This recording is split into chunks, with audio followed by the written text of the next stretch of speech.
How one hedge fund broke the Bank of England. In 1990, the UK's economy was weak, and its resistance to joining Europe's new currency system was fading. The system was called the exchange rate mechanism, the ERM. It was an early step toward what would eventually become the euro. Instead of one currency like the United States, Europe kept separate currencies, but artificially tied them together to stabilize exchange rates. The British pound was locked to Germany's Deutsche Mark. Supporters believed it would stabilize Europe, but one investor studying the numbers thought the entire system was about to break. Inside his office, Stanley Druckenmiller saw something obvious. Britain's economy was weak. It needed lower interest rates. But because the pound was locked into the ERM, the UK kept rates high to defend its currency. To Druckenmiller, the pound was overvalued, so he decided to call the government's bluff.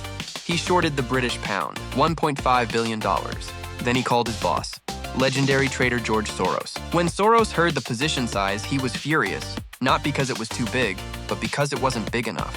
So Druckenmiller went back into the market, borrowing and selling as many pounds as he could find. At the same time, the UK government began buying pounds to defend the currency. But hedge funds joined the trade, and the selling intensified. Desperate to stop the collapse, the UK raised interest rates twice in one day. But the pressure was too much. Britain was forced to leave the ERM. The British pound went into freefall. Soros and Druckenmiller closed the trade and made $1 billion on a single bet. They borrowed billions of British pounds and immediately converted them into German Deutsche Marks. When the pound collapsed, they converted those Deutsche Marks back into British pounds. They repaid the loans and kept the difference. The day the pound collapsed became known as Black Wednesday, a billion-dollar trade against an entire government. At the time, it was one of the most profitable trades in financial history.